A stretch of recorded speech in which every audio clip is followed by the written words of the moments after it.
Alors Max et Lily, ça vient de loin en fait. J'ai fait des études de sociologie, j'ai été hippie, j'ai eu des enfants, 2 fils, maintenant je suis grand-mère de 2 petits-enfants. Voilà et puis je suis rentrée au journal Astrapi et où là j'ai appris beaucoup de choses à écrire pour les enfants et surtout j'ai découvert que j'avais une impérieuse nécessité d'aider les enfants. C'est vrai que, heu, j'ai été élevée par une mère seule, orpheline, étrangère, assez joyeuse pourtant quand même. Mais j'avais un frère et une sœur qui étaient pas très heureux. Donc voilà, après j'ai eu de cesse de publier, de transmettre ce que j'avais appris, ce que j'avais connu, et d'aider les enfants et les parents à surmonter les difficultés psychologiques, en fait, à faire de la prévention de santé mentale. Et j'essayais de leur donner une façon heureuse d'être au monde, peut-être. Voilà. Et donc en 1992, j'ai créé avec Serge Bloch la collection, enfin, l'univers de Max et Lily. Et ça s'adressait à des enfants de 6 à 12 ans. C'était une histoire de frères et sœurs, parce que j'aimais beaucoup mon frère quand j'étais jeune. Moi, dans Max et Lily, j'écris le scénario, je décris les images, j'écris les dialogues, les questions, la quatrième de couverture. Et Serge Bloch met en image avec son génie que lui seul possède. Et je travaille depuis très longtemps avec mon mari, Renaud de Samar. Donc c'est une histoire d'amitié et une histoire d'amour aussi.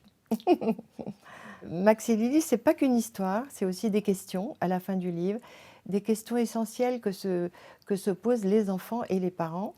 Et ces questions ont pour but d'approfondir le sujet, d'être le lecteur de soi-même pour un enfant, c'est intéressant, de pouvoir en parler avec les copains, avec les parents évidemment, et aussi d'ouvrir des débats en classe. Les professeurs aiment beaucoup les questions. J'essaye d'aider les enfants, mais j'essaye de ne pas leur faire la morale, parce que ça les énerverait peut-être. Je les laisse évaluer les bénéfices-risques de chaque comportement dans chaque situation, les meilleurs à adopter.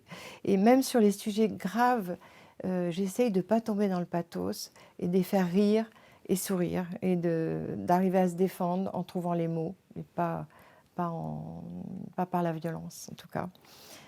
C'est ni violent ni narcissique, Max et Lily. J'essaye que les enfants ne soient pas trop gâtés non plus et qu'ils sachent rester à leur place, mais être quand même aventureux. Et je pense qu'une attitude humaine, sociable, intelligente peut venir à bout de toutes les difficultés. Et je crois qu'on peut faire de nos peurs une force. Enfin, moi, j'y suis arrivée. Je suis aussi l'amie des parents.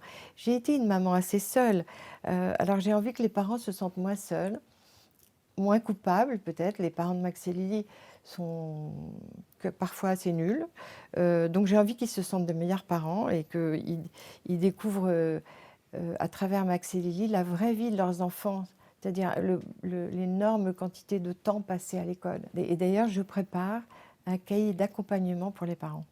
Depuis 30 ans, avec 130 livres.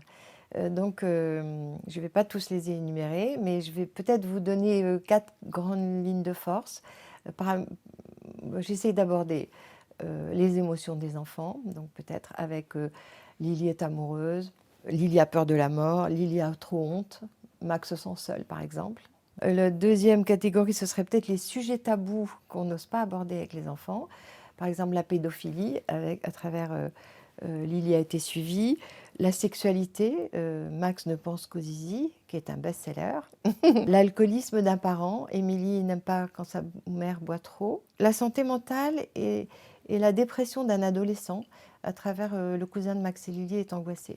Le troisième ligne de force, ça pourrait être l'apprentissage du vivre ensemble, avec la notion du handicap, Alex est handicapé, le sexisme, Max embête les filles, le respect, Max ne respecte rien, le harcèlement scolaire, avec Lily est harcelée à l'école et Max se fait insulter à la récré.